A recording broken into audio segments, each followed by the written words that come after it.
Yeah, here we go now, baby. We are right back into the action for another day of the week. Welcome to the Friday edition of Before You Bet right here on the Covers YouTube channel. Make sure you smash that subscribe button right down there so you guys know I love when I start these shows, when I say, yet again, we are coming off of another winning day. That is not the case at all. Far from it. It was a very dark night of sports betting last night. I went 0-4 across the NFL and the NBA, and I didn't just go 0-4. If you watched the show yesterday, I gave out the Raiders to go under 13 total of 19.5 points. They went over that by the end of the first quarter. Now, no excuses. Sometimes these bets just get away from you, and that was a great example of that last night. That one really got away from me. It was a rare game that I turned off at halftime as well. So that is the way she goes sometimes, but we are winning on the season in both the NFL and the NBA. So let's look to get back to those winning ways here with our best bets for Sunday and Saturday for the NFL and tonight's NBA. Flying solo off the top here. So I'm going to rip through my 5 best bets of the weekend for the NFL, 6 actually. Then we're going to bring Hitman in to discuss some of his favorite plays. Then we're going to bring Jon Metler in, and he and I have 6 total bets for the NBA. Guys, I see 92 people watching the show live right now. If you like our show, do me a favor, hit the like button right down there, and you're going to want to make sure you are subscribed to the Covers YouTube channel. Lots of great content here covering everything that there is to cover in the world of sports betting. Okay, let's get right into it, and let's start with probably the marquee game here on Saturday. I love these Saturday NFL games. Lions hosting the Broncos. My best bet for this one. I like the Lions to bounce back. This team has been absolutely fantastic at bouncing back. 6-0 against the spread following a loss. That one's going back to last season. Some massive wins in there. 4 of the wins within the trend came by double digits, while 3 of the games saw them score 33 or more points. Lions have been much better on their home field, where they rank 5th in net yards per play. Denver 31st in net yards per play on the road. The Broncos getting a lot of breaks here, guys. We saw Justin Herbert go down against them last week. That 5-game win streak that they had, they won the turnover battle 16-3. So a lot of luck for them there. What is the path to victory here for the Lions? I think it comes on the ground. Lions 5th in yards per rush attempt. Denver is allowing the most rushing yards per game and the most yards per rush attempt. With that in mind, a bonus bet. I'm going to take Jahmyr Gibbs to go over his rushing yard total of 50.5. He's gone over that in 6 of his last 7 games. That number 50.5, it's over at FanDuel right now. Every other book that I looked at had him at 53.5. So get the best bang for your buck, 50.5. FanDuel, if you like that bet on Gibbs to go over his rushing yard total. Next up, let's go into Sunday. Let's go to New England, spot I've been playing a lot this season, the Kansas City Chiefs in 10. I'm going to take the second half under 17.5 points. Weirdo bet, right? But hear me out. These teams have combined to go under the second half total in 22 of 26 games this season. Check out New England over their last 5 games. In the second half, they've scored 13 combined points in the second half in those 5 games. These teams ranked 29th and 32nd in second half scoring, combining for just 13.2 points in the second half. And New England, yeah, will knock their offense, but we got to give credit to their defense. Great stretch for them. 11.75 points allowed over their last 4 games. They are 4th overall in yards allowed per play this season. And here's the thing with the Patriots. They're fantastic at defending the tight end. Don't be surprised if they try to shut down Travis Kelce, make Patrick Mahomes throw to all those practice squad level receivers there for the Chiefs. Next up, let's keep on rolling. Late afternoon on Sunday, I like the Rams. I love the Rams inside of a touchdown. Take care of business with the Commanders in town, the dinky Washington Commanders. This is a great spot for the Rams offense. The Commanders are absolutely horrible against the pass. Dead last in yards allowed per pass attempt. This game sets up nicely for Matthew Stafford, who's absolutely rolling right now. 10 touchdown passes in his last 3 games. Sam Howell and the Commanders' offense are regressing, and they are struggling to score. Sam Howell's been beat up all season, getting sacked a lot. It's catching up to him. 1 touchdown to 5 interceptions over his last 3 games. Just 19, 10, and 15 points scored in the Commanders' last 3 games despite being in game states where the offense needed to be very aggressive. Back-to-back 30-plus point games for the Rams versus the Ravens and Browns. Two pretty good defenses right there. The game before those, they scored 37 against the Cardinals. So this offense is absolutely hot. And what do you know? The Commanders are allowing the most points per game. So that game sets up very nicely for the Rams. Next up, let's go to Sunday Night Football. We are absolutely rolling here, people. Give me the Ravens to cover the first half spread, -2.5. They're in Jacksonville, taking on the Jaguars. Baltimore, perfect 6-0 ATS in the first half on the road, where they're only allowing 4.8 points in the first half. Jags allowing 9.5 points in the first half at home. And this Jaguars defense, you might not know it, but they stink. This is a matchup between teams ranked first in yards per play allowed and 28th. Specifically, the Jags have been getting absolutely lit up by the pass all season long. Ravens have been consistently strong through the air. They are fourth in yards per pass attempt. The Jags 24th in yards per pass allowed. And they're getting worse. Both Joe Flacco and Jake Browning lit them up for over 300 yards in their past two games. So, yeah, Ravens to take care of business, at least in the first half in that game. And let's wrap things up with my favorite prop here, James Conner, under 9.5 receiving yards. Weirdo bet, but hear me out. This has been hitting all season long. He's gone under this in 8 of his 9 games this season. Not a big part of the pass game, barely a part of the pass game. He has 5 games with 1 or 0 catches this season. And since Kyler Murray came back, I think it's 4 games now since Murray's been back, James Conner has 6 total receiving yards. So it looks like a good spot there. James Conner to go over or under his receiving yard total of 9.5. Okay.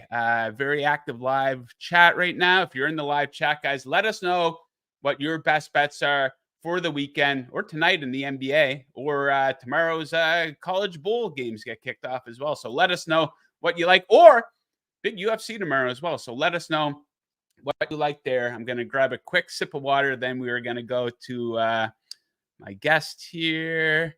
Brandon Staley fired. Hold on here. Brandon Staley fired. It's about time. What can you say? The guy blew, what was it, a 27-point lead in the playoffs last year? He should have been fired at the end of last season, but here we are. Yeah, they couldn't keep him going. The team totally quit on him. Okay, let's go to my first guest of the day. Another edition of Dude, Where's My Car? Hitman. So, yeah, just announced Brandon Staley fired. No shock there, right? A long time coming. I mean, if you go on my Twitter, I tweeted last night. I said, you know, you're in Vegas. If you're Brandon Staley, you know you're getting fired tomorrow. Why not just go to the Sapphire, go to another gentleman's club, and just, you know, enjoy some of that money? You're going to be getting paid for next year also.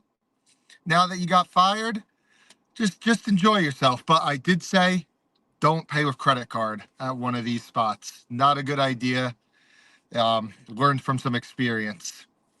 Yeah, me personally, I've never been to a strip club. I'm more of a family guy, so I enjoy family-oriented activities. So no strip clubs for me, but if that's what Brandon Staley and you choose to do, Hitman, hey, I'm not going to judge you, man. Spend your money however you want. Okay, let's get into it here. Fun. I don't even know if I call this a fun-looking game, but Vikings-Bengals on Saturday. I just love that this game's on Saturday. We have 3 games on Saturday. I love when we get to this point of the season. You like the Vikings plus 3.5. Break this one down for us. Yeah. So it's all about, one, start with the defenses. The Bengals are one of the worst defenses in the entire NFL. We've seen that throughout the entire season. Look at this Vikings defense. Since week 6, they're first in the NFL in EPA per play. Since week 4, they are second in DVOA. Brian Flores has just been an absolute wizard with this Vikings defense. And you're going against a Bengals offense that I just don't know how sustainable this all is with Jake Browning. A league high 35% of his passes are at of scrimmage, the only quarterback that's been throwing less 15 yards or more down the field has been Aiden O'Connell. Look at what Brian Flores did last week to the Raiders. They scored 0 points on offense. They go out on Thursday and they score 63 points. He's just done a tremendous job with this defense. As much as I don't think I don't think he's a good quarterback, but I do think he is a competent backup. This is a guy that has thrown for 7.7 yards per attempt throughout his entire career. Now, how much of that was playing with Kyle Shanahan? Good amount. But I still think he's a competent quarterback surrounded by good weapons, a good defense. I think 3.5 minus 120, too much. Yeah, so maybe a tight game there between the Vikings and Bengals. So a prop you like for this game, you brought up that guy Browning.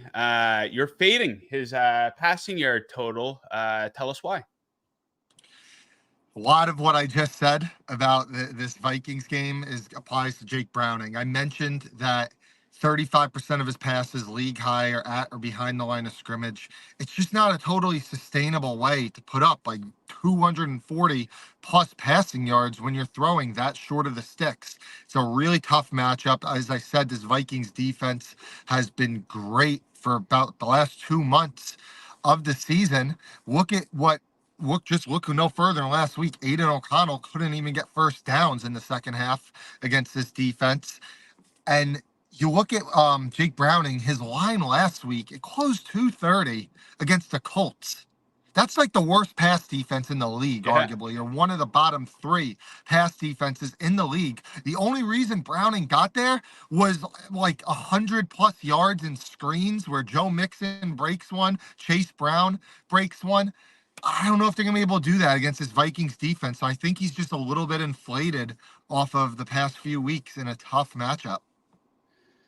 Okay, let's wrap things up with another player prop fade. We go to Sunday, and you don't like Drake London. You don't like him to have a big game. Tell us why you're fading him here.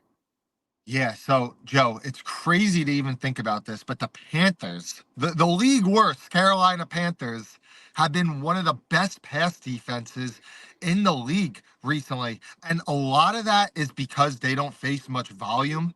They are a run funnel. Their run defense is terrible, and teams are beating them by so many points typically that they don't have to throw. And that's part of the reason that wide receivers are seeing a league low 15 targets per game against this Panthers defense. But they've also played really good at home. Even if you look at some other metrics, just not based off volume, based off efficiency. I know Dak Prescott just a few weeks ago was destroyed everybody, only threw for 180 yards against this Panthers defense. So it's a tough matchup for the passing game. We got a lot of potential bad weather, rain, wind in this one. You don't got to give Arthur Smith many excuses to run the ball. We know that's what he wants to do. And Drake London in this matchup, he's faced him 3 times in the last 2 years. He has struggled mightily, including week 1, where I believe he had a donut that game. It was either one catch or it was a donut, but it was not a good performance. So I like Drake London to go under. Okay, I got to get your thoughts on the game of the week here. Of course, it is the Dallas Cowboys in Buffalo to take on the Bills. A very interesting game. Bills favored by 2, I think 2.5 at some books now, but Buffalo, a team better than their record indicates, obviously. They've had a couple stinkers where just a ridiculous amount of turnovers and mistakes, but whenever it looks like they're about to turn a corner, they hit a bump in the road. Meanwhile, for Dallas, statistically just fantastic, but they're doing a lot of their damage at home and on the road against bad teams for the most part. So now they're going up to Buffalo, December conditions here. One of the highest totals of the week. I think it's tied for the highest total of the week, 50.5. So any thoughts, any leans on this game here in Buffalo on Sunday?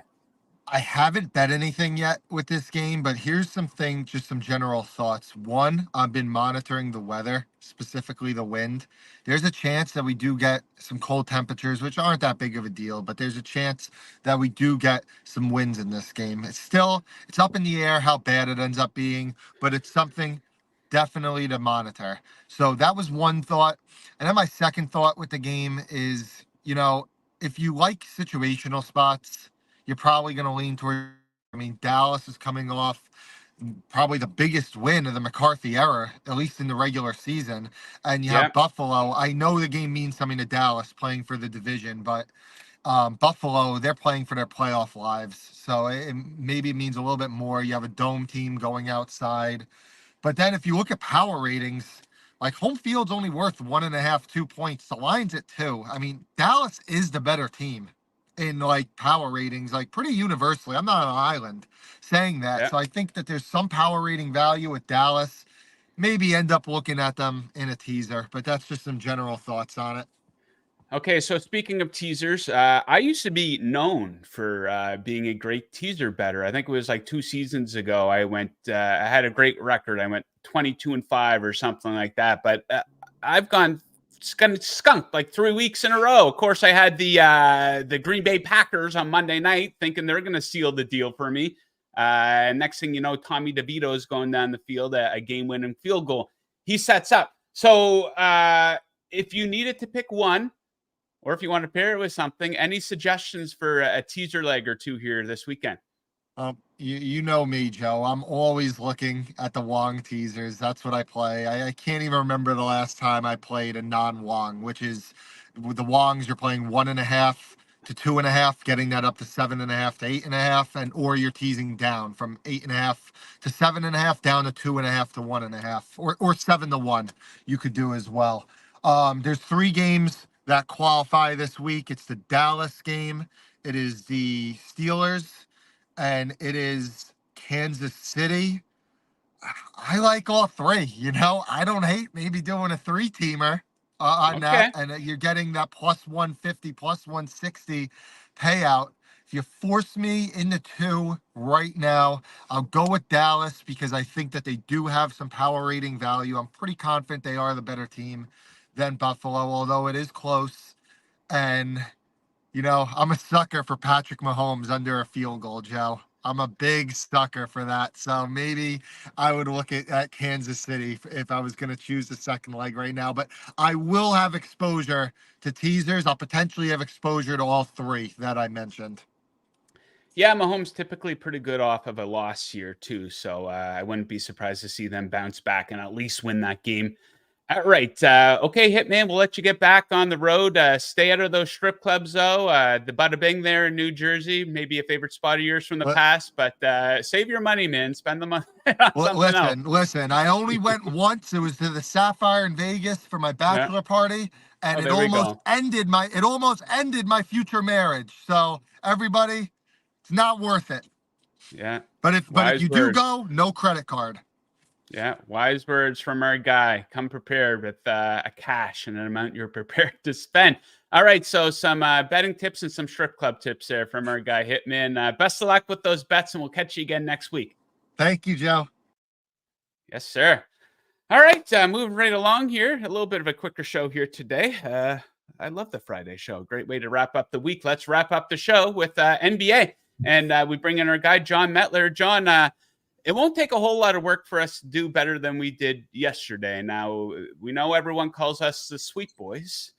Some people do. We've had a number of sweeps on the show, but yesterday we were the almost reverse sweep boys. So we'll put an end to that today, right? Reverse course. Yeah. Yeah, it wasn't great. I woke up, I get up really early, so I go to bed earlier. So those West Coast games, I'm watching the next day. And when I woke up and saw De'Aaron Fox had 40 plus points, I was like, oh boy. So now, do you do what I do? It's probably an unhealthy habit, but you bet on these West Coast games. I'm out here on the East Coast as well. But you roll over in the morning. First thing you do is you pick up your phone and you check the scores, and it can set the tone for your morning. We're like, yes, that game at 1, they actually covered. Wow. And sometimes, like today, I wake up because I was on OKC to cover the spread versus the Sacramento Kings. I know it was fairly close there in the 4th when I went to bed, but I woke up and it took the wind out of my sails right away because that means I got reverse swept on yesterday's show. So it absolutely sucks. So I'm sure that's a habit that a lot of sports bettors can relate to. It's probably an unhealthy one when you wake up to see that you're losing, but it's always awesome when you wake up and you're like, yes, the bet hit. What a way to start the day. Okay, Jon, let's get into some bets here. I have 3 spreads. You have 3 props. I will get us started. The Pacers playing the Washington Wizards. I like the Pacers to cover. Pretty big favorite here, -8.5. So check out the last 10 games for these teams. This is a matchup between a team in the Pacers who is first in points scored over the last 10. The Wizards dead last in points allowed. Don't be surprised if the Pacers score 150 points here. This is something they've done twice already this season. Game situation here for the Pacers, very favorable towards them. They're destroying bad teams, and they've been really good after a loss. So they beat the Wizards by 23 earlier in the season. They beat the shit out of the Spurs by 41. They beat the Pistons by 23. They're also 7-2 against the spread after a loss. Some very impressive wins in those games, too, over the likes of the Sixers and the Miami Heat. And it's getting ugly here for Washington. 3 straight losses of 20 or more points. They're 1-15 in their last 16 games. 5 double-digit losses in their last 8 games. We have the potential for a bloodbath here. So give me the Pacers, -8.5. John, you have a prop that you like for this game. What are you looking at? Yeah, it plays right into the same. We didn't even script this. It plays right into what you're saying. I think this game does have potential to be a blowout. Like the Pacers, the Wizards can't stop anyone. So then when you combine that with the Pacers offense, it could get pretty ugly. So I'm going Denny Avia under 4.5 assists. So he typically kind of trades in like that 3.5 window. So last game, the market loved him last game. They steamed him over pretty hard. He had 7 assists. So we're up to 4.5 and like heavy juice on the over. It's not even just like 3.5 to 4.5. This is pretty steep. It's like -150, -155 across the market. I'm going under that. And it is very kind of like specific to the matchup of the Pacers. For one, potential for a blow. He could see decreased minutes. I think that's always on the table with the Wizards, but I think more tonight than any other games. Avia is a 6'9" guard, so he actually is a good passer for when you watch him play and stuff. He does kind of get in some sets where he's bringing up the ball, but I also think that's kind of related to the fact that the Wizards, they're not big and they don't have rim protection. So when you can play a 6'9" guard and then bring other bigs, that kind of helps like your rebounding and stuff. I don't think they'll need that tonight against the Pacers. So like if he's running with Tyus Jones, Jordan Poole, and like a bunch of their smaller guys, he moves more into a forward role. It's better for us because that kind of should hurt his potential assists if Tyus Jones is in the game with him. The other thing too is Avia, when he drives the lane, typically he can't always beat the defender. So he's looking for someone else to score. Against the Pacers, there's a good chance he's just going to lay it in. There's not much resistance in the paint. So that also kind of helps where, maybe a decrease in potential assists. I don't think I put on the graphic there, but like you look at Giannis, it was 64 points, 3 assists. So Giannis, I mean, why am I going to pass? The layup's wide open. That's just kind of the game with the Pacers. Okay, next up, John is our resident Orlando Magic fan, so I'm going to honor him by taking the Magic +6 in Boston. I think they give the Celtics a game here. So check out this matchup. Orlando has had their number. 4 straight outright wins over the Boston Celtics. They beat them by 17 earlier this season, and last season they won twice in Boston. You look at these teams over the last 10 games, Orlando is neck and neck with Boston in many key stats. Offensive and defensive shooting numbers are very close. Slight edge for the Magic in the turnover department and offensive rebounding. And I think the Magic will have more ways to score. Orlando has great interior offense. They are second in points in the paint over the last 10 games. And they should be able to get the outside game going as well because the Celtics are allowing the 4th most threes per game over the last 10 games. So give me the Magic to give the Boston Celtics a game up there in Boston. John, what do we have next from you? Yeah, you can't see it, but I'm wearing a Magic sweater. So Yes, honored sir. to that. Magic. I'm going Dennis Schroeder under 6.5 assists. It was +116 when we came on air here. So a couple of things when he's playing, they just played on Wednesday. The Raptors just played the Hawks on Wednesday. He's playing the Hawks again. He had 7 assists on Wednesday. I think that kind of makes people, 6.5. He just had 7. I'm going to pass on this. Come back to it. It's a good price here on the under. For Schroeder, he played a season high 37 minutes in the last game. So even if that comes down a bit, like it was a season high, you would expect it to come down a little bit. that should, this all kind of factors in. He didn't have really high potential assists. He converted them at a high rate on Wednesday to get those 7. That is kind of normal for him though. So that's not necessarily a red flag to him. The thing that kind of strikes me with Schroeder is they don't need him to create against the Hawks. Andrew Cayley here at Covers, he hit same game parlay in this game where he had Siakam over assist, Jakob Poeltl over assist. Everyone on this Raptors offense can create against the Hawks. So it's not like we're putting the ball in Schroeder's hand. He's got to generate the offense for everyone. Their advantages for the Raptors are actually on the wings because there's no DeAndre Hunter. There's no Jalen Johnson for the Hawks.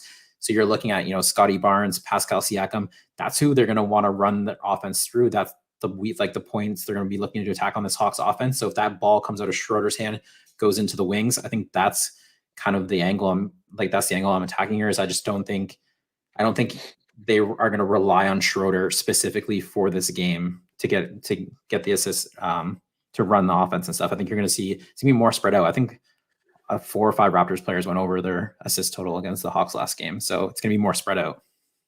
Yeah, the Raptors, that's a team that just got to go into a complete and total rebuild at this point. One of those teams that's just stuck in the middle. So yeah, Schroeder under.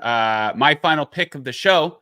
Giving out a lot of them today. I think this is the 9th one overall. Let's take the Rockets -3.5 playing in Memphis against the Grizzlies. So check out the last 10 games for each of these teams. This is a matchup between a team in the Rockets who are fantastic on the defensive end, first in opponent EFG percentage, versus the Grizzlies who are 29th in EFG shooting percentage. So at Memphis, they're going to have a really hard time scoring in this one. Second in points allowed versus dead last in points scored in that 10-game sample size. Houston isn't losing to bad teams either. This is surprisingly only the 6th time. Well, maybe not that big of a surprise, but they've only been a favorite on 5 occasions previous to this game. 4-0-1 against the spread in those games. Pretty tough schedule for them, too. When you look up and down their schedule, only losses coming on the road recently versus the likes of Lakers, Clippers, Warriors, Mavs, and Nuggets. Some easy wins versus these Grizzlies and the Spurs lately, and some pretty impressive wins, too, over the Thunder and the Nuggets. And this is the 3rd matchup between these teams here this season. And the Rockets are killing them. Call it the Dillon Brooks revenge game if you want. Let's hope we see another one tonight. But they beat them by 20 earlier in the season. A win of 13 against them as well. They held the Grizzlies to just 91 points in Memphis back on November 22nd. So I'll take the Rockets to keep rolling -3.5. Okay, John, bring it home for us. Final pick of the show, final pick of the week. What are we looking at? Yeah, we're going with one of my favorite players to bet on too. Dejounte Murray over 4.5 assists. So this is the same thing as Dennis Schroeder. He's playing, they just played on Wednesday. This is a perfect example of someone who just barely got over the total. So on Wednesday, I bet him over 4.5 -140. He just barely got over with 5. We won. But when it's 5, juice -140, that's kind of got to come down a bit just based off of those numbers because that is a little too high. So they open it today at -130. Perfect, because Murray had 16 potential assists against the Raptors in that game. He usually averages about 10.5 on the season. So it's kind of being hidden a bit that, he could have went way over. So I'm very thankful that his teammates did miss shots in that game because it's helping us today. It's helping us get an even better number on a better number that shouldn't be there. This should be juice higher. It should have been juice higher Wednesday. It should have been juice higher today. We're just kind of getting fortunate that it's kind of flying under the radar here that because he only had 5 assists in that game, Murray, the Raptors can't contain. Trae Young and Dejounte Murray combined for 39 potential assists in that game. Trae Young had 17. Trae Young's prop is the one. It's up 10.5, heavy juicy over. He's the one that the market's really taking it up just because he had 17 last game where Murray's kind of flying under the radar here. That's why I think Murray's the stronger play. That's why I have the play on Murray. The Raptors really had a hard time, pick and roll, lob threat. Capella and Onyeka Okongwu got a bunch of assists for those two guys. It should continue tonight. They're surrounded by shooters too. Very nicely. So yeah, John will be keeping a close eye on that Hawks Raptors game there tonight. You make it up to Toronto to see the Raptors play live very often, John? Not too often. I'm more to Pistons games, which is depressing. Very, very cheap these days. Yeah, I would imagine. Speaking of cheap, I saw someone posting on Twitter yesterday. So it's the Panthers are hosting the Falcons here on Sunday. Tickets in the upper bowl for that game, we're going for 50 cents. 50 cents. Now, I didn't look into it. I doubt it was a Photoshop, but the guy posted the screenshot from a Ticketmaster or whoever in the hell the ticket seller was. But even at that price, I don't know if I'd be very interested in going to a Carolina Panthers Atlanta Falcons game. Well, Probably the have to beer's pay still me to watch. $15, so. Yeah, absolutely. Okay, John, we will let you get on your way, but hopefully it is the return of the Sweet Boys here tonight. We got to bounce back there from yesterday. So thanks for joining. Best of luck with your bets, and we'll catch you again on Monday, where I'm sure we're going to have a lot to discuss. Yeah, see you on Monday. Let's get that sweep. Yes, sir. Sweet boys. What you going to do when we come for you? I see. I'll respond to that in a second. So quick recap of my bets here, guys. If you missed the top of the show, I like the Lions to cover against the Broncos. They're 6-0 against spread following a loss with some big wins. Bonus bet for that. I like Jahmyr Gibbs over 50.5 rush yards. Going to take the second half under for Chiefs Patriots. They've combined to go under the second half total in 22 of 26 games. I like the Rams to run up the score and cover against the dinky Washington Commanders. I like the Ravens first half -2.5 Sunday Night Football. They are 6-0 against spread in the first half on the road. They're going to light them up through the air. All reliable. Going to take James Conner under his receiving yard total of 9.5. That's hitting 8 of 9 games. Hitman, he gave out Vikings +3.5. Browning under pass yards. Drake London under receiving yards. Carter is asking here in the live chat, Waddle or Zay Flowers. I can't recommend a whole lot for the Miami Dolphins offense. We don't know if Tyreek Hill is going to play. The offensive line is completely beat to shit. I think that's going to be a low-scoring game. I have a video preview up for that game here on the Covers YouTube channel. I like the Jets to go under their team total, actually. Zay Flowers, I don't know what the number's at. It's worth looking into because the Jaguars have been getting lit up through the air really bad against the pass. I think that's something that's kind of flying under the radar, is that the Jaguars defense has not been good at all this season. So yeah, worth a look. I don't know what the number is, so I can't make an official recommendation. But that does it here for the Friday show. One hell of a show. I thought yesterday was one hell of a show. Betting wise, it wasn't. I had a lot of fun doing it, but so yeah, hopefully we'll come out with a winning day here. We've had a lot more winning days than losing days on the show, so hopefully we can pick up some winners here tonight in the NBA and over the weekend here in the NFL. So if you're not already subscribed to the Covers YouTube channel, make sure you do so. It's very easy to do it. The button's right down there. It makes all of our content a lot easier to find when you log in to YouTube. We got stuff for the college bowl games up on the site, so you're going to want to check that out if you're looking for some action there, some advice on how to bet the games. We have a big, massive UFC event going down tomorrow night, UFC 296. It's the final UFC of the year. 2 title fights. I did that video yesterday. That's up on the YouTube channel. And if there's an NFL game that we did not cover here on the show, we have a video preview of that up on the YouTube channel. Also a bunch of hockey stuff up there as well. Also some additional NBA stuff. So make sure you check that out on the Covers YouTube channel. We will leave it at that. Best of luck with your bets tonight and this weekend. We'll see you guys again, same time, same place on Monday. Woo! Yeah!